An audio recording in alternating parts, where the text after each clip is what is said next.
Quando o juiz leu meu nome pela terceira vez, o silêncio no cartório do 4º Ofício de Notas do Rio de Janeiro foi tão denso que dava para ouvir a respiração pesada de Rafael Cavalcante, 3 cadeiras à minha esquerda. Helena Cristina Medeiros, CPF 087.452.xxxxx, fica sendo a única e legítima herdeira do imóvel localizado na Rua Barata Ribeiro, 385, apartamento 704, Copacabana, com área de 142 metros quadrados, avaliado em R$ 2.100.000. O tabelião, José Henrique Cavalcante, 100. Parentesco com a família, coincidência irônica. Ajustou os óculos e repetiu como se precisasse confirmar para si mesmo. Patrícia Cavalcante, a filha do meio, soltou algo entre um grito e um suspiro engasgado. Marcelo, o caçula, levantou tão rápido que a cadeira tombou para trás. Eu não me mexi. Minhas mãos estavam cruzadas no colo, suadas, mas firmes. Tinha 42 anos, 15 deles dedicados a cuidar de Dona Albertina Cavalcante. E naquele momento, em uma sala de 20 metros quadrados com ar-condicionado, exageradamente alto, toda aquela história finalmente fazia sentido. Mas para entender por que 3 adultos de classe alta estavam me encarando como se eu tivesse cometido um crime hediondo, preciso te levar de volta ao dia em que tudo começou. Era março de 2009. Eu tinha 27 anos e acabara de me formar técnica em enfermagem pela Estácio de Sá. A vaga era para cuidadora de idosa, período integral, com folgas negociáveis, anunciada no jornal O Globo. O apartamento 704 da Barata Ribeiro me recebeu. Com cheiro de lavanda e móveis escuros de jacarandá que deviam valer mais que meu salário de 3 anos. Dona Albertina estava sentada em uma poltrona de veludo verde musgo, com os cabelos brancos presos em um coque perfeito, batom coral nos lábios finos. Ela tinha 74 anos então. Viúva havia 8. Você é pontual, foi a primeira coisa que me disse, olhando para o relógio de parede. Eram exatamente 14 horas. E honesta? Ela perguntou em seguida, sem rodeios. Eu disse que sim. Vai ter que provar. Ela respondeu. Meus filhos acham que toda pessoa que trabalha aqui quer me roubar. Eles estão errados, mas vão te tratar assim mesmo. Ela não estava exagerando. Na primeira semana, Rafael, o mais velho, 52 anos, advogado tributarista, apareceu sem avisar e revistou minha bolsa na minha frente. Procedimento padrão, ele disse sem se desculpar. Patrícia me ligou 3 vezes em um único dia para confirmar se eu tinha dado os remédios certos. Marcelo, empresário do ramo de importação, simplesmente nunca aparecia, mas transferia o salário sempre com 2 dias de atraso, como se fosse lembrete de hierarquia. Dona Albertina viu tudo aquilo, e uma noite, enquanto eu ajustava os travesseiros dela, segurou minha mão. Helena, quero que você comece a escrever as coisas, ela disse. Datas, visitas, o que acontece aqui? Vamos precisar disso um dia. Eu não entendi então, mas comprei uma caderneta preta com capa dura na papelaria da esquina e comecei. 15 de abril de 2009. Donas... Albertina teve crise de pressão alta às 4 horas. Liguei para Rafael e Patrícia. Ninguém atendeu. Levei ela sozinha para o Hospital Copador. Voltamos às 11 horas. Rafael ligou às 16 horas perguntando como estavam as coisas. Esse foi o primeiro registro. Haveria 1847 depois dele. Os aniversários de Dona Albertina eram sempre no mesmo lugar. O apartamento dela, decorado por mim com balões dourados e uma mesa posta para 10 pessoas. Ela fazia questão de comprar salgadinhos da Casa Benício e encomendar um bolo de ameixa da Confeitaria Colombo. Todos os anos, ela convidava os 3 filhos, os 4 netos e as 2 noras. Todos os anos, apenas eu aparecia. Em 2011, no aniversário de 76 anos dela, Patrícia mandou mensagem às 22 horas. Desculpa, mãe, Pedrinho tá com febre. Pedrinho, o neto de 14 anos, postou foto em uma festa em Ipanema naquela mesma noite. Eu mostrei o Instagram para Dona Albertina. Ela olhou, deu um meio sorriso triste e disse: "Apaga isso, Helena. Anota no caderno, mas apaga do celular." Não quero brigar com eles. Anotei tudo. 23 de setembro de 2011. Aniversário 76 anos. 0 visitas. Patrícia mentiu sobre doença do neto. Print anexado. Dona Albertina chorou das 23h às 00h15. Tomou um Rivotril a mais. O caderno virou um documento forense sem que eu percebesse. Cada internação hospitalar tinha data, hora, diagnóstico e quem eu tentei contatar. A cirurgia de vesícula em 2013. Liguei para Rafael 11 vezes. Ele atendeu na 12ª, do aeroporto de Guarulhos. Me disse que estava em viagem de negócios inadiável. E desligou. Dona Albertina acordou da anestesia segurando minha mão, não a dele. Quando Marcelo finalmente apareceu, 4 dias depois, ele trouxe flores e tirou uma selfie ao lado da mãe para postar no Facebook. Família é tudo. Com a mãe é bênção, com a gratidão. Dona Albertina viu a postagem e pediu para eu deletar o aplicativo do celular dela. Os pedidos de dinheiro eram a única constância. Rafael precisava de 80 mil reais para investimento em um escritório novo. Patrícia precisava de 120 mil reais para a reforma da casa em Petrópolis. Marcelo precisava de 200 mil reais para fluxo de caixa da empresa. Dona Albertina pagava tudo. Sempre. Eles são meus filhos, Helena, ela dizia, assinando os cheques com mão trêmula. Eu sei que eles são ocupados. Eu sei que têm vida própria.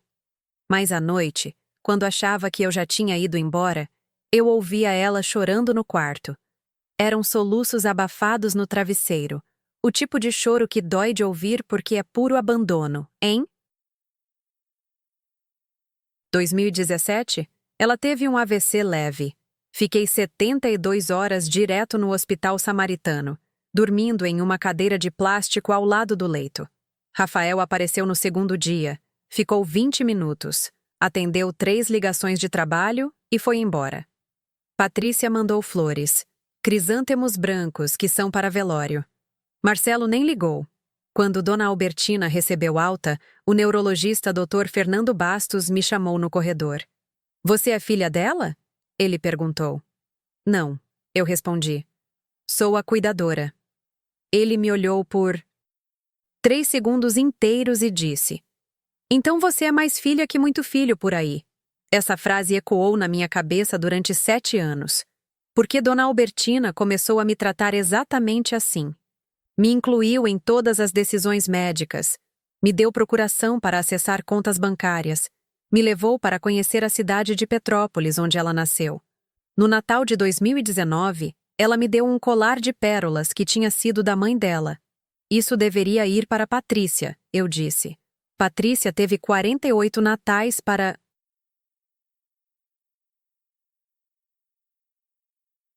estar aqui. Ela respondeu. "Você esteve em todos os últimos 10. Eu não sabia ainda, mas aquele colar era apenas um ensaio. A decisão real já estava tomada, registrada no escritório do advogado Dr. Oswaldo Menezes, datada de 22 de janeiro de 2020. Dona Albertina tinha reescrito o testamento. E não tinha contado para ninguém. Dona Albertina morreu em uma terça-feira de maio de 2024, às 6h37 da manhã. Enquanto eu segurava a mão direita dela e uma enfermeira do home care segurava a esquerda. Foi pneumonia, complicação de uma gripe que a debilitou em apenas 5 dias. Ela tinha 89 anos, lúcida até as últimas 48 horas. No sábado anterior, ela ainda tinha me pedido para ler em voz alta o livro Torto Arado, que estava na metade. "Termina para mim, Helena", ela sussurrou. "Eu quero saber como acaba." Eu li os últimos 7 capítulos em uma tarde inteira. Ela fechou os olhos quando terminei e disse: "Que história bonita sobre terra e pertencimento." Foram as últimas palavras que ouvi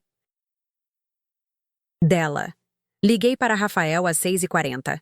Ele atendeu no quinto toque, voz rouca de sono. Mãe faleceu, eu disse. Silêncio de 4 segundos. Ok, vou avisar os outros. Você resolve as coisas aí, né? E desligou. Resolve as coisas. Como se coisas fossem a palavra certa para o corpo de uma mulher que tinha dado a vida por 3 pessoas que não conseguiram dar nem 3 minutos de atenção real. Eu liguei para a funerária São João Batista, contratei o serviço simples que Dona Albertina tinha pedido. Caixão de madeira clara, flores brancas, velório de 6 horas, cremação, e paguei os $8.700 com o cartão de crédito dela, que eu tinha autorização para usar. O velório foi no Memorial do Carmo, em Botafogo, às 14 horas. Eu cheguei às 13h30 para organizar as flores e colocar a foto que Dona Albertina tinha escolhido. Ela, aos 60 anos, no jardim da casa de Petrópolis, sorrindo com um chapéu de palha. Rafael, Patrícia e Marcelo chegaram às 14h20, todos de preto, óculos escuros, expressões estudadamente enlutadas. Patrícia me abraçou. A primeira vez que ela me tocava em 15 anos. E sussurrou. Obrigada por tudo, Helena. Soou tão falso que eu senti náusea. Durante o velório, eles fizeram teatro. Rafael recebeu cada visita com apertos de mão firmes e frases decoradas. Minha mãe foi uma mulher extraordinária. Marcelo postou foto no Instagram ao lado do caixão. Descanse em paz, mãe. Você foi meu porto seguro. Porto seguro que ele visitou 3 vezes em 5 anos. Patrícia chorou lágrimas que pareciam sinceras, mas eu sabia a verdade. 2 semanas antes, ela tinha ligado para Dona Albertina pedindo R$ 95.000 emprestados. Dona Albertina tinha dito não pela primeira vez na vida. Patrícia tinha dito: então não sei se vou conseguir te visitar esse mês, mãe.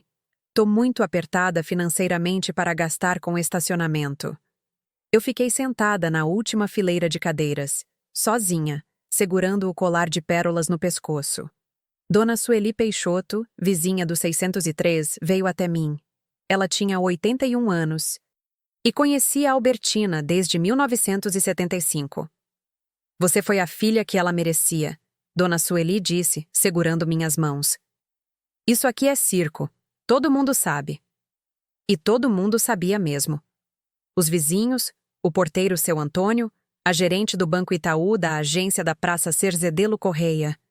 Todos sabiam que eu era quem cuidava dela, quem estava presente, quem importava. 10 dias depois do funeral, o telefonema do tabelião chegou. Senhora Helena Medeiros? Aqui é do 4º ofício de notas. A senhora precisa comparecer. Para a leitura do testamento de Albertina Cavalcante, no dia 3 de junho, às 10 horas. Traga RG e CPF. Meu estômago revirou. Testamento. Dona Albertina nunca tinha mencionado meu nome nesse contexto. Eu imaginei que ela tinha deixado alguma lembrança. Talvez o relógio de parede que eu sempre admirei, ou os livros da estante. Jamais imaginei que em 45 minutos minha vida inteira mudaria para sempre. A reação no cartório foi imediata e violenta. Patrícia gritou: "Isso é fraude!" Tão alto que a secretária do andar de baixo subiu para verificar se estava tudo bem. Marcelo socou a mesa. Uma peça de mogno que devia ter 100 anos, com tanta força que o porta-canetas pulou. Rafael ficou vermelho, as veias do pescoço saltadas, e apontou o dedo para mim como se fosse uma arma. Você manipulou uma idosa doente. Isso é crime. Você vai presa. O tabelião Cavalcante levantou as 2 mãos, tentando acalmar. Senhores, por favor. O testamento foi registrado em janeiro de 2020, quando Dona Albertina estava plenamente lúcida, com avaliação psiquiátrica anexada. Avaliação psiquiátrica falsa, Patrícia interrompeu. Ela foi coagida. Essa aproveitadora se infiltrou na casa da minha mãe e... Eu trabalhei para sua mãe por 15 anos, eu disse. E minha voz saiu mais firme do que esperava. 15 anos que vocês não estiveram lá. Cala a boca, Rafael rosnou. Você não tem direito de falar sobre família. Você não é nada. Aquilo doeu mais do que eu queria admitir. Mas o tabelião continuou impassível. O testamento é irrevogável e irretratável. Está registrado em cartório, com 2 testemunhas idôneas, Dr. Osvaldo Menezes, advogado, e Dona Sueli Peixoto, vizinha. Há também um vídeo-testamento gravado, conforme previsto no Código Civil. Vídeo? Marcelo interrompeu. Que vídeo? Eu quero ver isso agora. O tabelião suspirou. Será exibido na audiência de inventário, conforme protocolo legal. Por ora, registro que a senhora Helena Medeiros deve tomar posse do imóvel em até 30 dias e os herdeiros legítimos, vocês 3, recebem os bens pessoais listados no inventário. Joias, quadros, mobília e R$ 180 mil em ações divididos igualmente. 60 mil cada, para 3 pessoas que sugaram a mãe por décadas. A ironia era quase poética.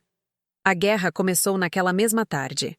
Às 17h, eu estava no apartamento 704, organizando os pertences de Dona Albertina, quando a campainha tocou.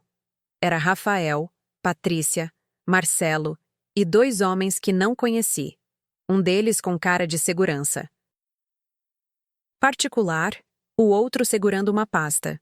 Sai da minha frente, Rafael disse, empurrando a porta. Esse apartamento é nosso. Você tem 5 minutos para juntar suas coisas e vazar.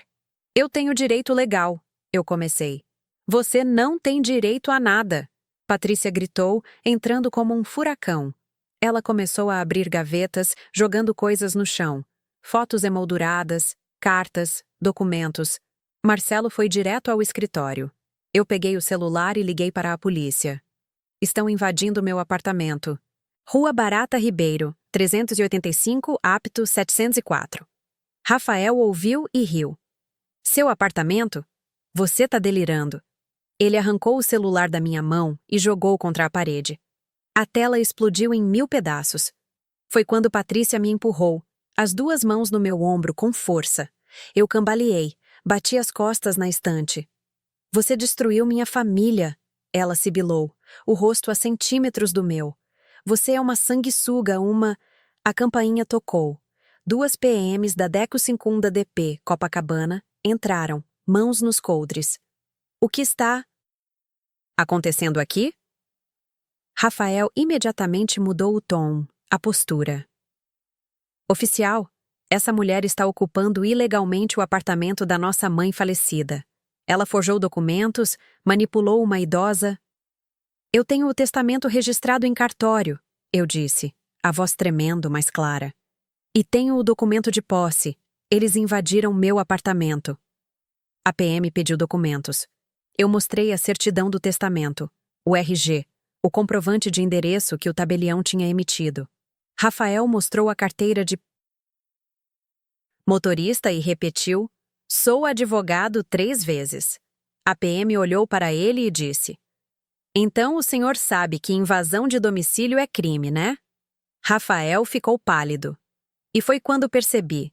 Eles tinham subestimado tudo. A lei, a documentação e, principalmente, a mulher que achavam ser invisível. Eles estavam prestes a descobrir o quanto erraram. 3 dias depois da invasão, o processo judicial começou. Rafael contratou o escritório Siqueira em Advocacia Associados, um dos mais caros do Rio de Janeiro. Especializado em disputas de herança. A inicial tinha 47 páginas e alegava 6 crimes diferentes: apropriação indébita, estelionato, falsificação de documento, cárcere privado, coação de idosa e captação ilícita de herança. Eles pediam anulação do testamento, prisão preventiva para mim e indenização de R$ 500 mil por danos morais à família Cavalcante. Eu li aquilo sozinha, na sala do apartamento 704, e pela primeira vez desde a morte de Dona Albertina, senti medo real. Não tinha 500 mil. Não tinha advogado. Tinha apenas uma caderneta preta com 15 anos de anotações e a certeza de que Dona Albertina sabia exatamente o que estava fazendo. Liguei para a Defensoria Pública do Rio de Janeiro.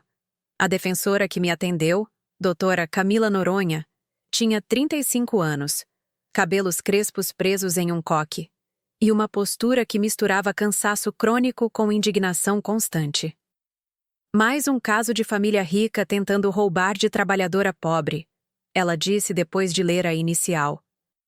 Eles vão tentar te destruir financeiramente para você desistir. Mas se você tem provas, a gente vai brigar. Mostrei o caderno. Doutora Camila passou 2 horas lendo, página por página. Quando terminou, ela tinha lágrimas nos olhos. Helena, isso aqui não é só um diário, é um dossiê. Você documentou 15 anos de negligência sistemática com datas, horários, prints, recibos. Isso é ouro. Ela escaneou tudo, catalogou por ano e preparou a defesa. Mas a guerra já tinha saído do tribunal e invadido a internet. Patrícia criou um post no Facebook que viralizou. Família destroçada por golpista que manipulou mãe doente. Justiça tarda, mas não falha. Justiça por Albertina. Família Cavalcante. O post teve 12.000 compartilhamentos. Amigos em comum começaram a me bloquear. O porteiro do prédio parou de me cumprimentar.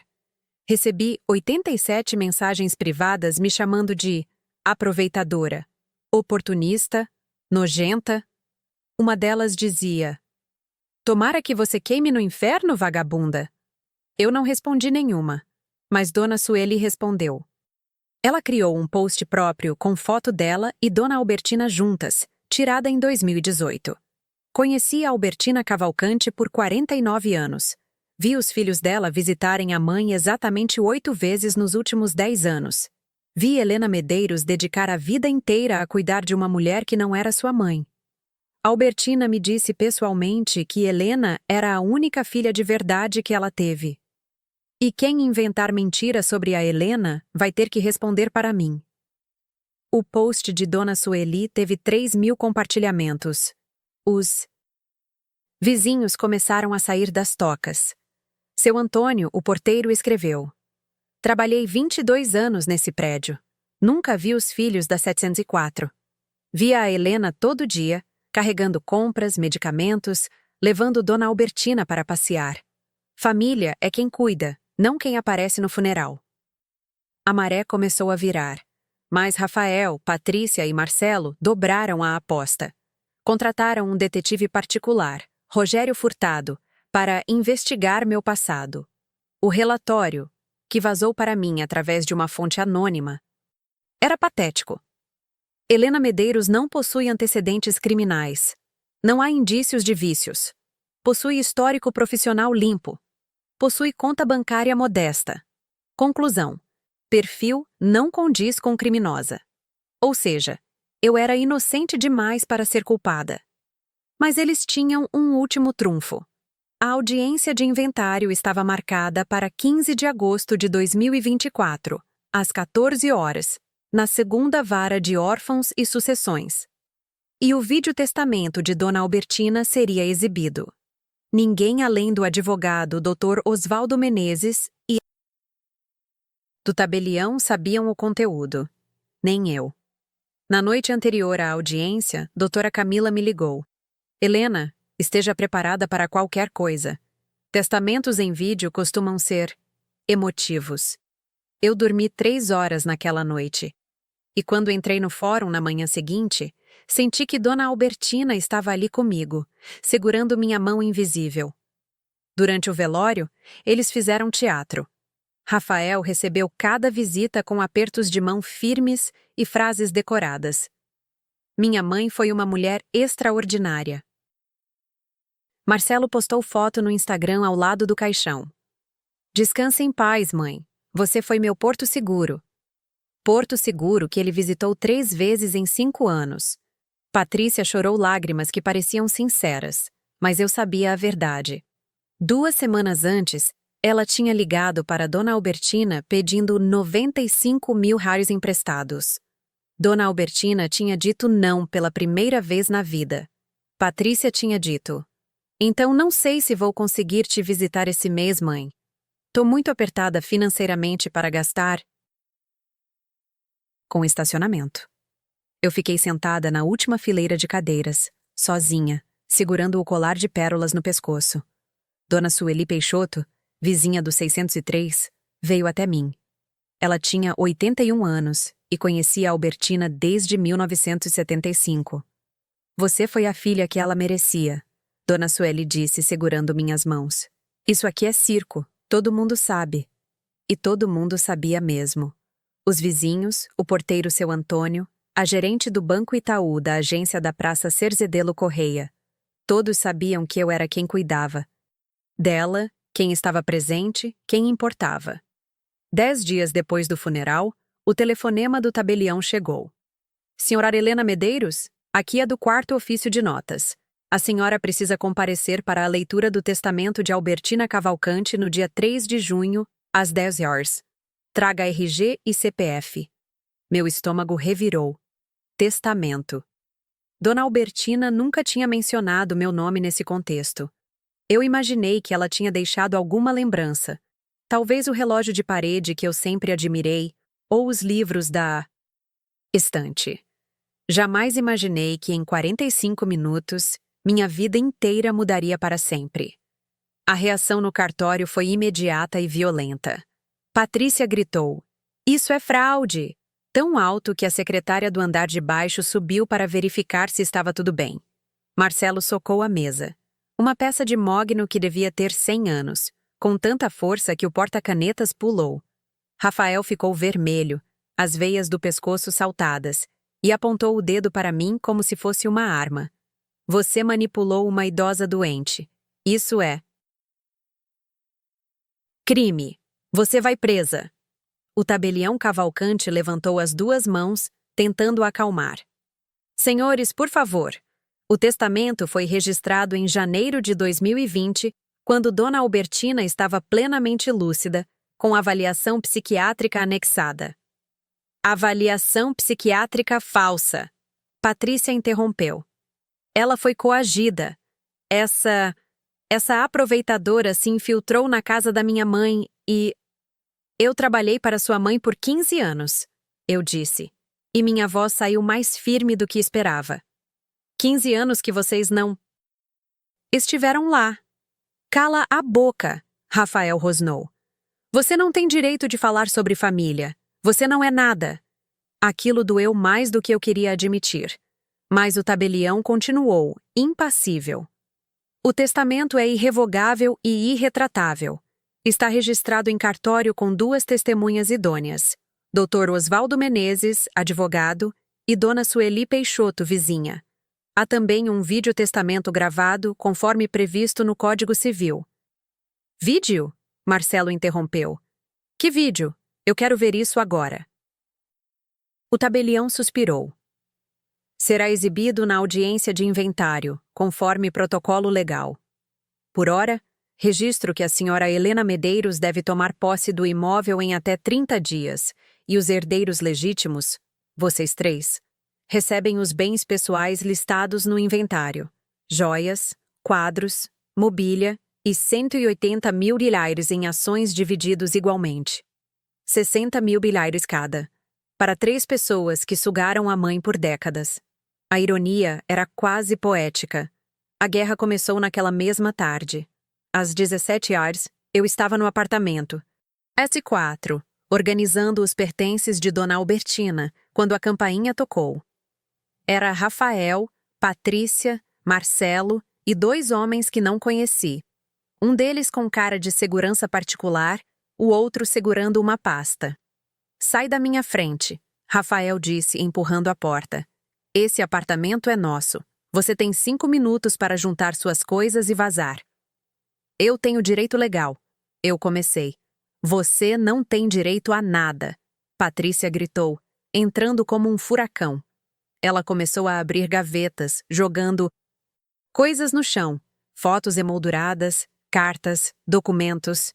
Marcelo foi direto ao escritório. Eu peguei o celular e liguei para a polícia. Estão invadindo meu apartamento. Rua Barata Ribeiro, 385. Apto 704. Rafael ouviu e riu. Seu apartamento? Você tá delirando? Ele arrancou o celular da minha mão e jogou contra a parede. A tela explodiu em 1000 pedaços. Foi quando Patrícia me empurrou. As duas mãos no meu ombro, com força. Eu cambaleei, bati as costas na estante. Você destruiu minha família. Ela sibilou, o rosto a centímetros do meu. Você é uma sanguessuga, uma... A campainha tocou. 2 PMs da 12ª DP, Copacabana, entraram, mãos nos coldres. O que está acontecendo aqui? Rafael imediatamente mudou o tom, a postura. Oficial, essa mulher está ocupando ilegalmente o apartamento da nossa mãe falecida. Ela forjou documentos, manipulou uma idosa. Eu tenho o testamento registrado em cartório, eu disse, a voz tremendo, mas clara. E tenho o documento de posse. Eles invadiram meu apartamento. A PM pediu documentos. Eu mostrei a certidão do testamento, o RG, o comprovante de endereço que o tabelião tinha emitido. Rafael mostrou a carteira de motorista e repetiu: sou advogado. 3 vezes. A PM olhou para ele e disse: então o senhor sabe que invasão de domicílio é crime, né? Rafael ficou pálido. E foi quando percebi. Eles tinham subestimado tudo. A lei, a documentação e, principalmente, a mulher que achavam ser invisível. Eles estavam prestes a descobrir o quanto erraram. 3 dias depois da invasão, o processo judicial começou. Rafael contratou o escritório Siqueira em Advocacia Associados, um dos mais caros do Rio de Janeiro, especializado em disputas de herança. A inicial tinha 47 páginas e alegava 6 crimes diferentes: apropriação indébita, estelionato, falsificação de documento, cárcere privado, coação de idosa e captação ilícita de herança. Eles pediam anulação do testamento, prisão preventiva para mim e indenização de 500 mil berrares por danos. Moraes à família Cavalcante. Eu li aquilo sozinha, na sala do apartamento 704, e pela primeira vez desde a morte de Dona Albertina, senti medo real. Não tinha 500 mil. Não tinha advogado. Tinha apenas uma caderneta preta com 15 anos de anotações e a certeza de que Dona Albertina sabia exatamente o que estava fazendo. Liguei para a Defensoria Pública do Rio de Janeiro. A defensora que me atendeu, doutora Camila Noronha, tinha 35 anos, cabelos crespos presos em um coque e uma postura que misturava cansaço crônico com indignação constante. Mais um caso de família rica tentando roubar de trabalhadora pobre. Ela disse depois de ler a inicial. Eles vão tentar te destruir financeiramente para você desistir. Mas se você tem provas, a gente vai brigar.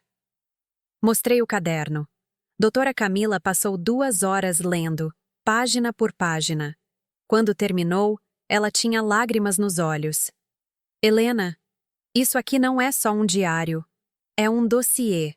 Você documentou 15 anos de negligência sistemática com datas, horários, prints, recibos. Isso é ouro. Ela escaneou tudo, catalogou por ano e preparou a defesa. Mas a guerra já tinha saído do tribunal e invadido a internet. Patrícia criou um post no Facebook que viralizou. Família destroçada por golpista que manipulou mãe doente. Justiça tarda, mas não falha. Justiça por Albertina. Família Cavalcante. O post teve 12 mil compartilhamentos. Amigos em comum começaram a me bloquear. O porteiro do prédio parou de me cumprimentar. Recebi 87 mensagens.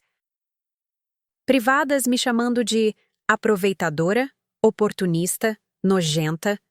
Uma delas dizia: tomara que você queime no inferno, vagabunda. Eu não respondi nenhuma, mas Dona Sueli respondeu. Ela criou um post próprio, com foto dela e Dona Albertina juntas, tirada em 2018. Conheci Albertina Cavalcante por 49 anos. Vi os filhos dela visitarem a mãe exatamente 8 vezes nos últimos 10 anos. Vi Helena Medeiros dedicar a vida inteira a cuidar de uma mulher que não era sua mãe. Albertina me disse pessoalmente que Helena era a única filha de verdade que ela teve. E quem inventar mentira sobre a Helena vai ter que responder para mim. O post de Dona Sueli teve 3.000 compartilhamentos. Os vizinhos começaram a sair das tocas. Seu Antônio, o porteiro, escreveu: Trabalhei 22 anos nesse prédio. Nunca vi os filhos da 704.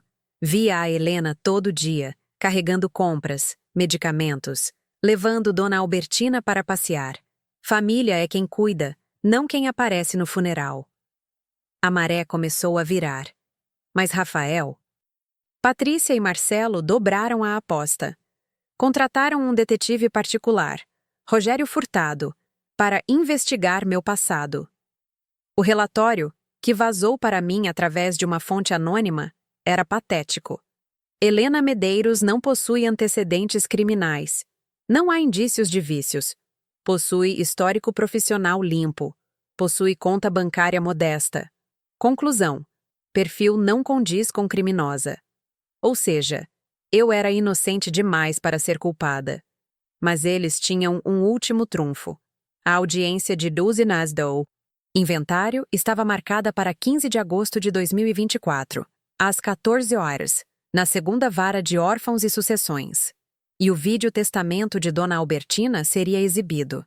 Ninguém além do advogado Dr. Oswaldo Menezes e do tabelião sabiam o conteúdo. Nem eu. Na noite anterior à audiência, a doutora Camila me ligou. Helena, esteja preparada para qualquer coisa. Testamentos em vídeo costumam ser emotivos. Eu dormi 3 horas naquela noite, e quando entrei no fórum na manhã seguinte, senti que Dona Albertina estava ali, comigo, segurando minha mão invisível. A sala de audiência da segunda vara de órfãos e sucessões tinha teto alto, paredes cor creme e cheiro de processo velho. Rafael, Patrícia e Marcelo estavam sentados do lado esquerdo com o Dr. Henrique Siqueira, advogado de terno azul marinho e gravata de seda. Eu estava do lado direito com doutora Camila, que usava o blazer preto da defensoria e uma pasta surrada de tanto uso. O juiz era o Dr. Paulo Rocha, 58 anos, careca, óculos de armação grossa e uma expressão permanente de tédio com dramas de herança. Ele começou sem cerimônia. Vamos direto ao vídeo-testamento. Técnico, por favor. Um funcionário do tribunal ajustou um projetor. A tela branca na parede frontal acendeu. E lá estava ela. Dona Albertina, sentada na poltrona de veludo verde musgo, usando um vestido azul claro, cabelos presos, batom coral. A data no canto inferior direito, 18 de janeiro de 2020. Sua voz saiu clara, firme, sem tremor.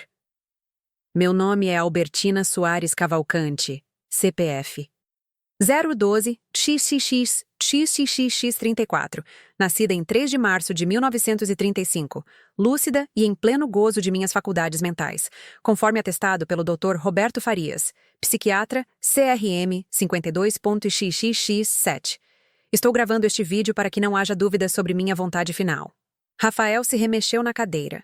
Patrícia cruzou os braços. Dona Albertina continuou. Tenho 3 filhos biológicos: Rafael, Patrícia e Marcelo. Eu os amo, mas amor não anula a verdade. Nos últimos 15 anos, eles estiveram ausentes da minha vida de todas as formas que importam. Rafael me visitou 11 vezes em 15 anos.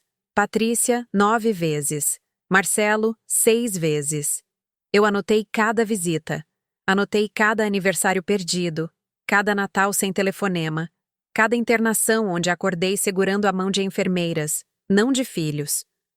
A câmera mostrava o rosto dela, envelhecido, mas digno, e havia algo na voz, não raiva, mas uma tristeza tão profunda que doía fisicamente ouvir. Eles me pediram dinheiro 47 vezes. Eu dei 1,2 milhão ao longo de 20 anos. nunca pediram como. Eu estava.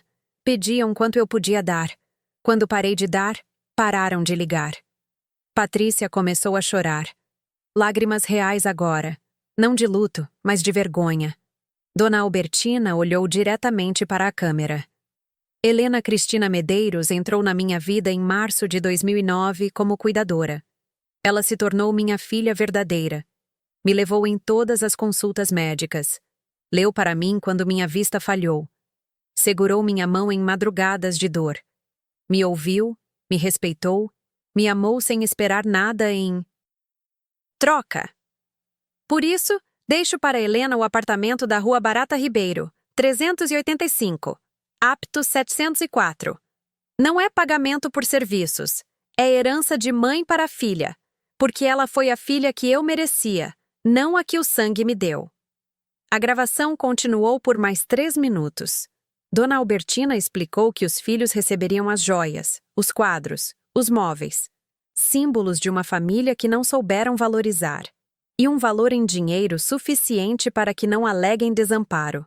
Ela terminou dizendo: se estiverem assistindo isso, é porque tentaram contestar minha decisão.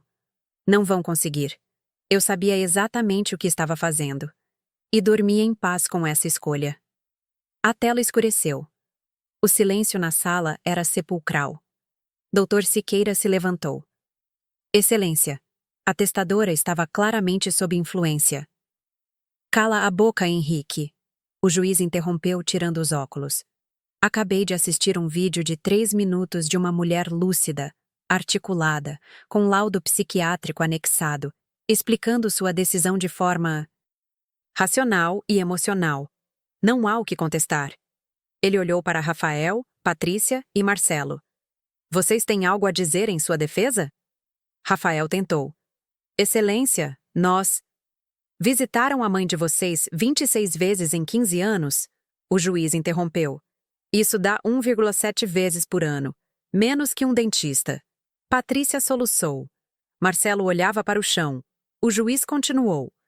Pior que a ausência, vocês tiveram a audácia de invadir o domicílio da senhora Helena, fato documentado por boletim de ocorrência, e de caluniá-la publicamente nas redes sociais. Vou além. Determino que vocês paguem 150 mil US$ de danos morais para a senhora Helena, 80 mil US$ de custas processuais, e publiquem retratação pública nas mesmas redes sociais onde a difamaram.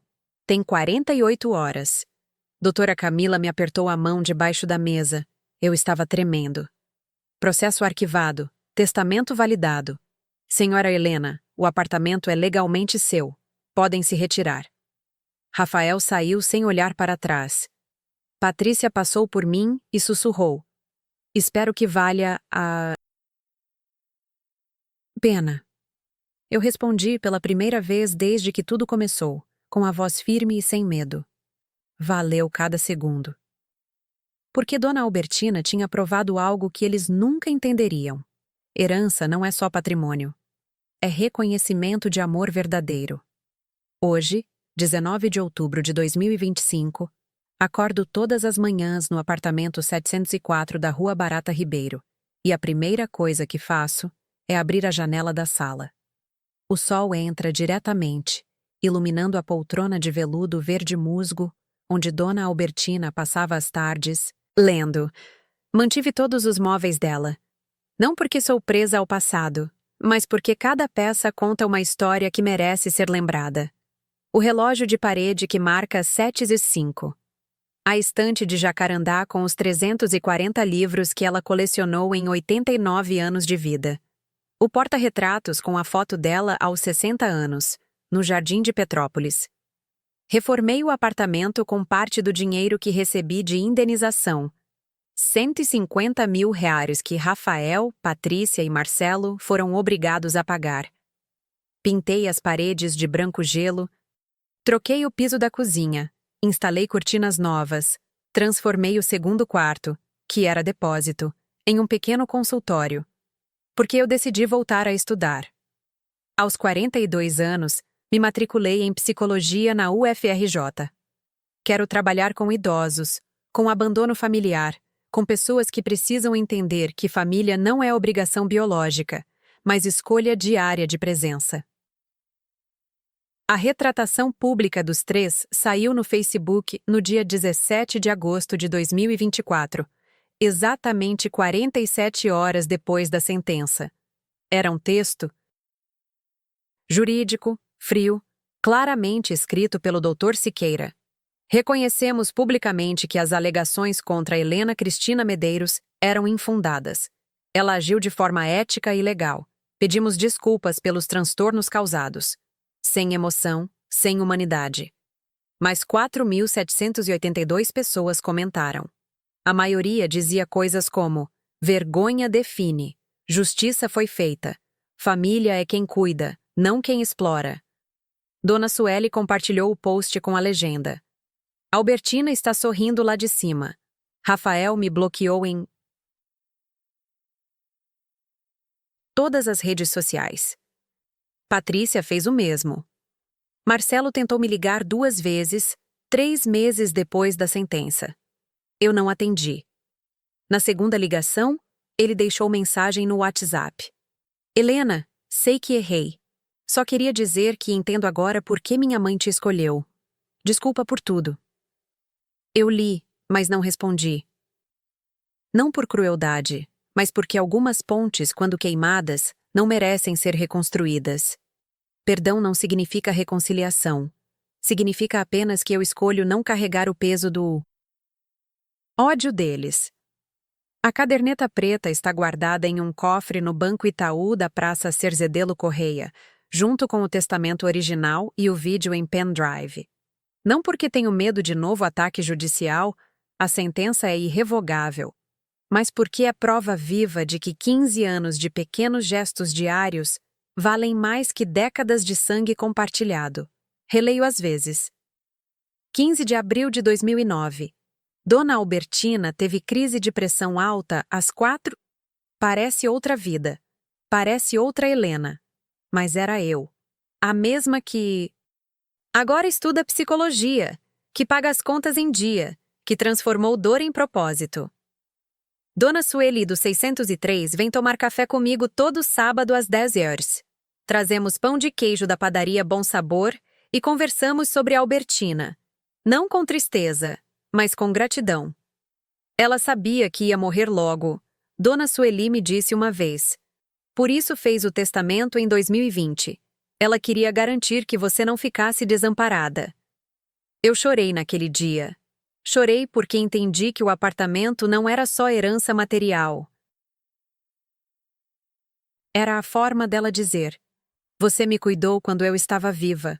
Agora eu cuido de você depois que parti. Uso o quarto dela como está. Cama de casal com colcha bordada, criado mudo com porta-retrato, o crucifixo de madeira na parede. Não durmo lá. Durmo no quarto que sempre foi meu, o menor, com janela para o poço de luz. Mas limpo o quarto dela toda semana, troco as flores artificiais, abro a janela para o sol entrar. É meu jeito de dizer: ainda estou aqui, ainda lembro, ainda honro tudo que você me deu. Tem dias difíceis, tem dias que acordo e sinto falta da voz dela me chamando da sala. Helena, você pode trazer meu chá? Tem dias que passo pela farmácia e quase compro os remédios dela por reflexo. Tem dias que vejo mães e filhos na rua e sinto uma pontada. Porque eu nunca tive isso com minha própria mãe, que morreu quando eu tinha 19 anos. Mas Dona Albertina me deu algo raro. Ela me escolheu. Não por obrigação, não por sangue, mas porque amor verdadeiro é verbo, não substantivo. É ação diária, não promessa vazia. Recebi mensagem de uma desconhecida semana passada. Nome: Júlia Santos, 38 anos, cuidadora em Niterói. Ela disse: vi sua história nas redes sociais. Cuido de um senhor de 91 anos há 8 anos. A família dele também me trata mal. Você me deu esperança de que existem finais justos. Respondi: documente tudo. Datas, valores, visitas, promessas quebradas. Seu caderno vai ser sua voz quando você não puder falar. Ela me agradeceu. E percebi que a história de Albertina e minha não terminou no tribunal. Ela se tornou farol para outras Helenas, outras cuidadoras invisíveis que merecem ser vistas. Então aqui vai minha mensagem final. Para você que assistiu até aqui, que acompanhou essa jornada de 55 minutos, que talvez esteja vivendo algo parecido. Família não é quem te deu sobrenome. É quem segurou sua mão quando o mundo desabou. Herança não é só dinheiro ou imóvel. É legado emocional, memória de amor, prova de que sua existência importou. E se você está cuidando de alguém agora, seja mãe, pai, avô, vizinho, patrão, saiba que cada gesto seu está sendo visto, registrado no livro invisível da gratidão verdadeira. Dona Albertina me ensinou isso, e eu vou passar adiante até o último dia da minha vida, porque a maior herança que ela me deixou não foi o apartamento de 2,1 milhões. Foi a certeza de que eu merecia ser amada, reconhecida e lembrada. E isso nenhum juiz poderia me dar. Só uma mãe de verdade. Obrigada por me ouvir. Essa era a história que precisava ser contada.